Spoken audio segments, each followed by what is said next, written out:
से पहले नजर डालते हैं अब तक की बुलेटिन। जंग में तहरीम वेलफेयर ऑर्गेनाइजेशन जंग ने सैलाब मुतासरीन के लिए जो इमदादी काम किए वो एक मिसाल है। तहरीम वेलफेयर ऑर्गेनाइजेशन जंग की जानिब से इमदादी सामान सक्खर के 300 सैलाब मुतासरीन घरानों में तकसीम किया, जिसमें खवातीन, बच्चों और बुजुर्गों के कपड़े, राशन, बच्चों के लिए बिस्किट, पानी की बोतलें, टेंट, मच्छरदानियाँ शामिल थीं।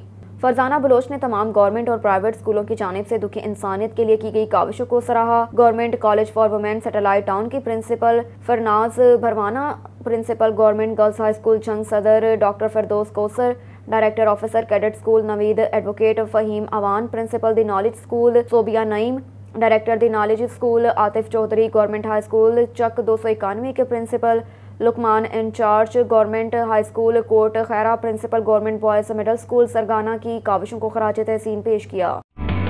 सर्दियों में नज़ला और जुकाम बनते हैं कई बीमारियों का सबब। डेटॉल सोप के रोजाना इस्तेमाल से सर्दियों में बच्चों को बीमारी से शील्ड करना है आसान। इसका जर्म डिफेंस प्रोटेक्ट करे 100 बीमारी फैलाने वाले जरासीम से और दे यकीनी हिफाजत।